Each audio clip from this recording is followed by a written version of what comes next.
Construct a stem and leaf plot using the given data. My data values are given in column A. My first data value is located in column A and row 2, which is 10. My last data value is in column A and row 24, which is 54. Among all these data values, my first step is to find the minimum value and the maximum value using Excel.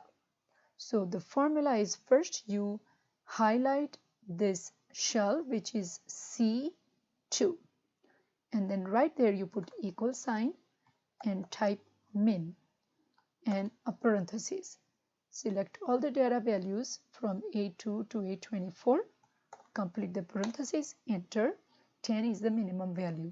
Same thing, equal sign, type max, select all in parentheses, select all the data values from 10 to 54, complete parentheses, enter. 54 is the maximum value in our data values. Now find stems. You do not have to write the stems over and over. That means you do not write the repeated stem value. Stem value is the leftmost digit in your data values. So as you notice here, you can say 1, 2, 3, 4, and 5. But the best way to do it is look at the minimum value 10. So leftmost digit is 1 and maximum value leftmost digit is 5.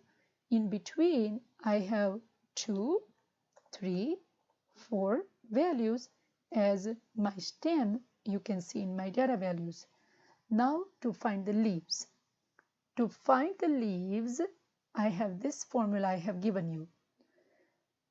One thing that our leaves can contain values between 0 and 9, and where 0 and 9 inclusive, and leaves comes from the ones place if your data value has 2 digits.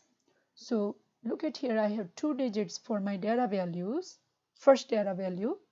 So 1 is a stem and 0 is a leaf.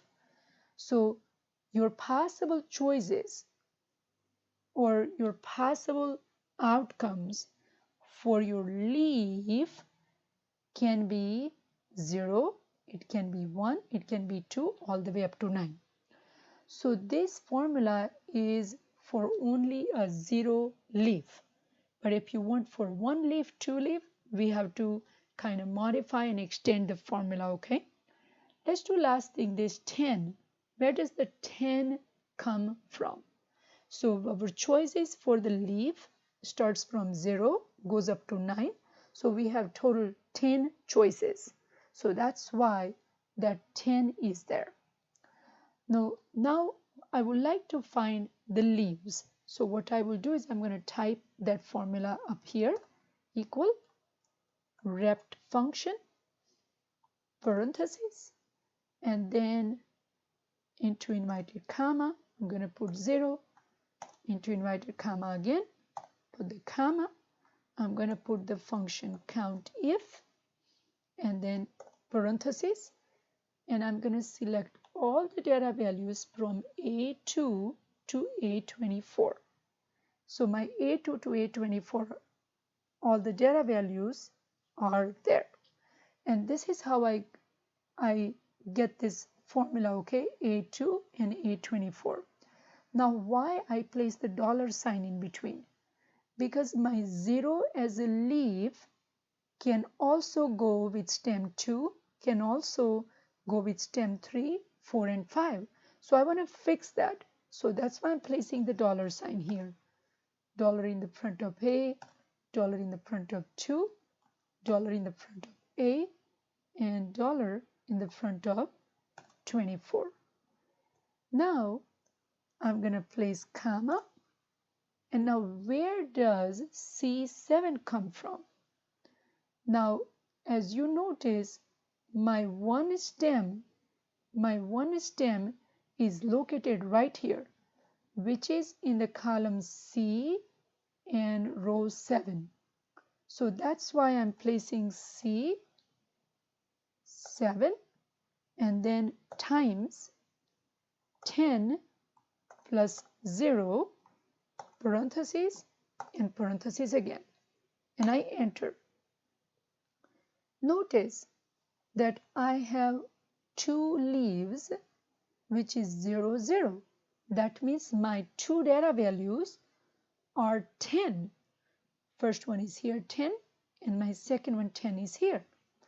But I wanted to find all the leaves. So what I will do is I'm going to repeat this process. So I'm going to copy paste this formula like this. Control C, and I'm going to place AND here, AND sign. And then I'm going to copy paste this formula. And I'm going to change this 0 to 1. And then 0 to 1 up here. Then again, and copy paste. Change that leave to 2. 2. And again, copy paste the formula, change that leaf to 3, 3 here, and copy paste 4, 4, and copy paste 5, 5, and Control V, 6, 6, and pasted 7, 7, and paste 8, 8, and the last one, and paste 9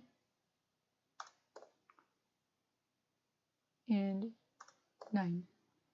Once we're done with the formula, you can very easily and clearly see in the formula bar, I hit enter. And notice with stem 1, I have 3 leaves, 0, 0, 2. Now, my leaves, I would like to start from the left side. So I'm going to just use this option to put my leaves there, 0, 0, 2. Now, do I have to follow the same process for stem 2, 3, 4, 5? And the answer is no. You just drag this green square and drag it down all the way up to 5. So you will have associated leaves for all the stems. And the reason we will be able to do it is because I fixed these values with the dollar sign. And that was the beauty about it. Last step we will see is features of the stem plot. So we received this stem plot. First one, it shows the shape of the distribution of the data. By looking at the shape, you can see that it's really a normal distribution. I'll show you in a second. Second one, retains the original data values. Why? Because in our data values, the first one is 10. Look at here, 10. Second one is 20, right there. Third one is 30, and then 40. And you can go into order even, and that's why the third bullet says the sample data are sorted. Why? Because you can write like this, 10, 10, 12, then 20, 20, 21, 23, 25, and all the way up to 54. So now, one thing I wanted to show you is the shape of the distribution of the data. So the shape of the distribution of the data, you may have to rotate your page to see it.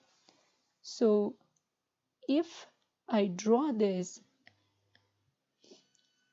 and then this box, and then you will see that, oh yes, we have learned this in our histogram when we were drawing the histogram. So here you go, everybody.